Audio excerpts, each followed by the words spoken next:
नमस्कार दोस्तों, चलिए जानते हैं मध्य प्रदेश के तमाम बड़ी खबरों को केवल 5 मिनट में। लेकिन उससे पहले आप ये वीडियो कहां से देख रहे हैं, हमें कमेंट बॉक्स में जरूर बताएं। साथ ही वीडियो को लाइक करके चैनल को सब्सक्राइब जरूर कर दें।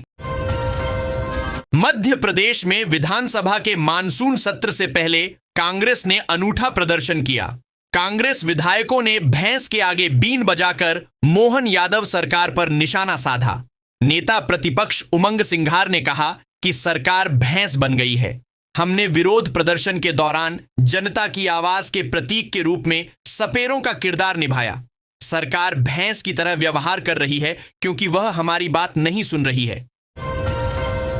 नीचे देखिए video. Madhya Pradesh power generating company के अमरकंटक ताप विद्युत गृह चचाई ने 210 मेगावाट स्थापित क्षमता की यूनिट को लगातार 300 दिन तक संचालित करने में सफलता हासिल की है। यूनिट ने अपनी स्थापना के बाद दूसरी बार 300 दिन विद्युत उत्पादन करने का रिकॉर्ड बनाया। देश में सबसे ज्यादा बाघ मध्य प्रदेश के जंगलों में पाए जाते हैं। इसी कारण राज्य को टाइगर स्टेट कहा जाता है। बाघों की बढ़ती संख्या के साथ ही उनकी सुरक्षा और संरक्षण बड़ी चुनौती बन गई है। पिछली बाघ गणना के अनुसार प्रदेश में 785 बाघ हैं और नए आंकड़े आने पर यह संख्या और बढ़ने की संभावना है।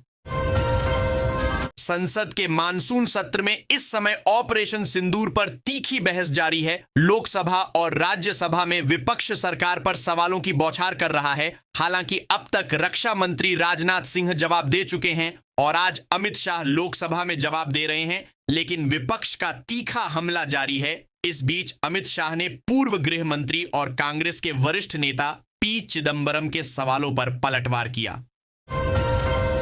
मध्य प्रदेश की राजधानी भोपाल में आज सीएम मोहन यादव की अध्यक्षता में अहम कैबिनेट बैठक संपन्न हुई। मानसून सत्र के चलते यह बैठक विधानसभा के समिति कक्ष क्रमांक 1 में रखी गई। बैठक में अनुपूरक बजट वित्तीय वर्ष 2025 से 26 के लिए के साथ 4 विधेयकों को मंजूरी दी गई। इन विधेयकों को इसी सत्र में पेश किया जाएगा। इसके अलावा बैठक में बाबई मोहासा में उद्योग के लिए आरक्षित जमीन में छूट देने का भी फैसला किया है। उमंग सिंघार ने कहा, सरकार अब पूरी तरह संवेदनहीन हो चुकी है। जैसे भैंस के आगे बीन बजाई जाए तो वह न तो सुनती है न ही प्रतिक्रिया देती है, ठीक उसी तरह यह भाजपा सरकार भी विपक्ष द्वारा उठाए जा रहे गंभीर और जनहित से जुड़े सवालों पर मौन है। मध्य प्रदेश सरकार ने भारतीय प्रशासनिक सेवा के अधिकारियों का तबादला आईएएस ट्रांसफर आदेश जारी किया है। प्रशासनिक कार्य सुविधा की दृष्टि से राज्य सरकार अधिकारियों की पदस्थापना में बदलाव करती है। सामान्य प्रशासन विभाग ने इसी क्रम में 10 आईएएस अधिकारियों को एक जगह से दूसरी जगह पदस्थ किया है।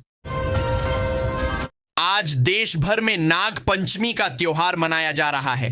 इस त्योहार का इंतजार भक्तों को इसलिए भी होता है क्योंकि इस दिन भगवान नागचंद्रेश्वर के दर्शन का अवसर मिलता है। महाकाल मंदिर की तीसरी मंजिल पर स्थित नागचंद्रेश्वर मंदिर के पट साल में सिर्फ इसी दिन खोले जाते हैं। पीएम किसान सम्मान निधि योजना केंद्र सरकार की एक बड़ी योजना है, जिसके तहत 9 करोड़ से ज्यादा किसानों को सालाना 6,000 रुपए मिलते हैं। यह राशि हर 4 माह में 3 किस्तों में 2,000 रुपये के रूप में दी जाती है। यह पैसा केंद्र सरकार द्वारा डीबीटी ट्रांसफर के जरिए सीधे किसानों के खाते में भेजा जाता है। यह लाभ उन किसानों को मिलता है जिनके पास 2 हेक्टेयर तक जमीन है और जो भारत के नागरिक हैं। अब तक केंद्र सरकार द्वारा योजना की 19 किस्तें जारी की जा चुकी है और अब 20वीं किस्त का इंतजार है। संभावना है कि रक्षाबंधन के पहले केंद्र सरकार द्वारा अगली किस्त जारी की जा सकती है।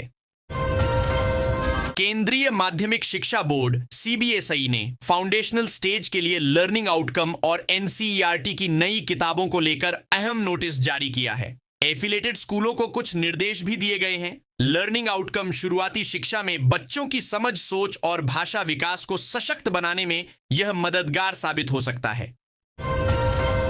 प्रदेश में उच्च शिक्षा के हाल बेहाल हैं। विश्वविद्यालयों में नए विषय तो शुरू हो रहे हैं, लेकिन पढ़ाने वाले ही नहीं हैं। 17 सरकारी विश्वविद्यालयों में असिस्टेंट प्रोफेसरों के 1066 पदों में से 793 74% खाली हैं। 5 विविराजा शंकर शाह छिंदवाड़ा, क्रांतिवीर तात्या टोपे गुना, क्रांति सूर्य टंटिया भील खरगोन, महाराजा छत्रसाल बुंदेलखंड छतरपुर और रानी अवंतीबाई लोधी विश्वविद्यालय सागर में एक भी असिस्टेंट प्रोफेसर नहीं। 99 विषयों को पढ़ाने वाले भी असिस्टेंट प्रोफेसर नहीं हैं। मध्य प्रदेश की राजधानी भोपाल में पिछले 2-3 से जारी लगातार बारिश के चलते कई स्कूलों में रेनी डे अवकाश घोषित किया गया है। बता दें कि सोमवार को भी राजधानी के कई स्कूलों में रेनी डे पर अवकाश घोषित किया गया था। प्रदेश में अभी 25,68,321 युवा रोजगार पाने की कतार में हैं। इन्होंने रोजगार कार्यालयों में पंजीयन कराया। सबसे ज्यादा 95,835 पंजीयन सागर में हैं, जबकि सबसे कम पांडुरना में। भोपाल, जबलपुर और ग्वालियर में भी बेरोजगारों की संख्या अधिक है। एमपी में लोगों को ऊबडीडीएच खाबददिया सद्दीजकों से जल्द मुक्ति मिलने की संभावना है। सडडीएच और पुल पुलिया की मरम्मत के लिए लोक निर्माण विभाग को पैसों की दरकार है, जिसके लिए राज्य सरकार ने अनुपूरक बजट में 100 करोड़ रुपयों का प्रावधान किया है। विधानसभा के मानसून सत्र के तीसरे दिन यानी मंजूरी मिलने की बात कही जा रही है। बीजेपी की वर्तमान सरकार के इस पहले अनुपूरक बजट में कुल 2,35,686 करोड़ रुपए के प्रस्ताव हैं।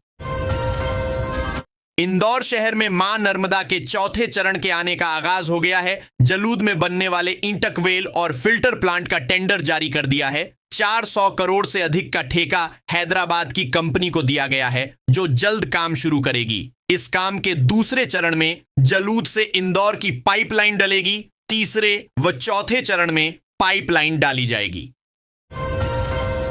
इंदौर शहर में निरंतर बढ़ते वाहन दबाव के चलते कई चौराहों पर ट्रैफिक जाम की स्थिति बन रही है। वर्तमान में शहर के 39 चौराहों पर ट्रैफिक सिग्नल लगे हैं, लेकिन यह संख्या अब बढ़ाकर 100 की जाएगी। सड़क सुरक्षा समिति की बैठक में निर्देश दिए गए कि नए सिग्नलों की स्थापना के लिए शीघ्र टेंडर आमंत्रित किए जाएं। साथ ही बार बार खराब होने वाले पुराने सिग्नलों को हटाकर तकनीकी रूप से उन्नत सिग्नलों को स्थापित किया जाएगा। सभी सिग्नलों की टाइमिंग अब ट्रैफिक दबाव के आधार पर वैज्ञानिक तरीके से निर्धारित की जाएगी। लोकसभा में पहलगाम हमले और ऑपरेशन सिंदूर पर चर्चा के दौरान केंद्रीय गृह मंत्री अमित शाह और कांग्रेस सांसद प्रियंका गांधी वाड्रा के बीच तीखी नोकझोंक देखने को मिली। अमित शाह ने कांग्रेस की पूर्व अध्यक्ष सोनिया गांधी पर निशाना साधते हुए दावा किया कि उन्होंने 2008 के बाटला हाउस मुठभेड़ में मारे गए आतंकवादियों के लिए आंसू बहाए थे।